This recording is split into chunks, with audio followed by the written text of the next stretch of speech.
2002 का वर्ष था। ईरान में दहशतगर्दों ने हाहाकार मचा रखा था। हर दिन लड़ाइयाँ, खून खराबा, बम ब्लास्ट, यह तो आम सी बात हो गई थी। ऐसे ही एक गांव पर इन दहशतगर्दों ने कब्जा जमा रखा था और वहां पर वे हर दिन कत्लेआम मचाते थे। इसी गांव में याकूब अपने परिवार के साथ रहता था और यह कहानी इसी व्यक्ति की है। याकूब ने अपनी जिंदगी के सबसे भयानक 2 दिन इस दहशती माहौल में देखे जो पहले उसने कभी अपनी जिंदगी में नहीं देखे थे। दहशतगर्दों द्वारा याकूब के इलाके में बॉम्ब फेंका गया। वह था उसकी जिंदगी का पहला सबसे खराब दिन और दूसरा दिन था इसी बम हमले की वजह से उसकी बीवी का इंतकाल होना। दहशतगर्दों ने गांव पर कब्जा जमा रखा था, इसलिए ना चाहते हुए भी अपने 2 जुड़वा बेटों के साथ 2 सालों तक याकूब को इसी गांव में रहना पड़ा। लेकिन अब दहशतगर्द और इराक आर्मी वालों के बीच हर दिन की लड़ाइयों की वजह से वहां रहना और भी ज्यादा खतरनाक हो गया था। याकूब किसी तरह उस गांव से निकलकर अपना और अपने बच्चों का जीवन सुरक्षित बनाना चाहता था।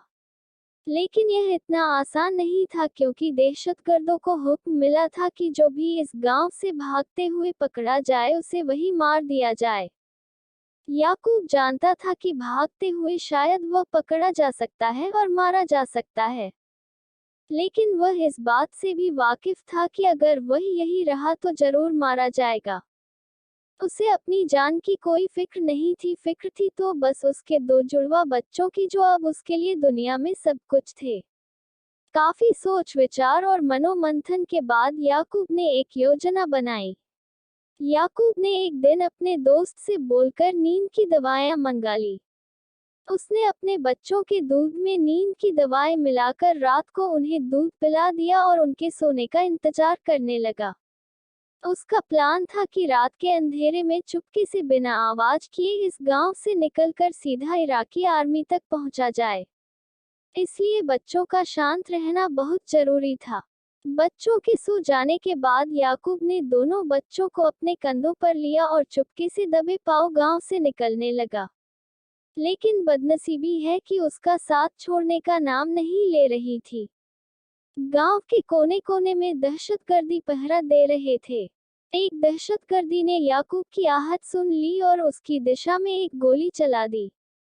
गोली सीधे एक बच्चे के पीठ को चीरते हुए आर पार हो गई और याकूब के कंधे पर जा लगी। बच्चे की वहीं पर मौत हो गई। लेकिन मजबूर याकूब अपना दुख मनाने के लिए रुक भी नहीं सकता था। वह किसी तरह बचते बचाते आगे बढ़ गया और दहशतगर्द की नजरों से ओझल हो गया। उसके धर्म के नियमों के अनुसार किसी भी व्यक्ति की मृत्यु हो जाती है तो उसे एक निश्चित समय के अंदर ही जमीन में दफनाना जरूरी होता है। अपने असहनीय दुख और रोती हुई आंखों के साथ याकूब ने अंधेरे में ही जमीन में गड्ढा खोदना चालू किया। जमीन रेतीली थी इसलिए वह बड़ी आसानी से गड्ढा खोद पाया। अपने बच्चे को दफन किया और दूसरे बच्चे को लेकर फिर आगे बढ़ गया। थकान से बेहाल और दुख से बेजान याकूब आखिरकार इराकी आर्मी तक पहुंच गया। जो घटना उसके साथ हुई थी उसने उसकी आजाद होने की खुशी खत्म कर दी थी। आर्मी वालों ने जब उसे अपनी तरफ आते देखा तो उनमें से एक ने दौड़कर उसके कंधे से उसके दूसरे बच्चे को लिया। अय्यूब वहीं पर बैठ गया। आर्मी वालों ने उसे पीने के लिए पानी दिया। याकूब पानी पीने लगा तब आर्मी वालों की बातें उसके कान पर पड़ी जिन्हें सुनकर उसके पैरों तले से जमीन खिसक गई। आर्मी वाले आपस में बात कर रहे थे, जरूर इस बच्चे के पीठ पर लगे घाव की वजह से इसकी मौत हुई होगी। हो सकता है किसी दहशतगर्द ने पीछे से गोली चलाई हो। उनकी बातें सुनकर याकूब को रियलाइज हुआ कि उसने कितनी बड़ी गलती कर दी थी। उसने रात के अंधेरे में और अपने पहले बच्चे की मौत के गम में अपना सुध बुध खोकर अपने सोते हुए बच्चे को ही मरा समझकर उसे दफन कर दिया था। आशा करती हूँ कि यह कहानी आप लोगों को पसंद आई होगी। पसंद आई है तो कमेंट में जरूर बताएं। चैनल पर नए हैं तो चैनल को लाइक, शेयर, सब्सक्राइब करना ना भूलें।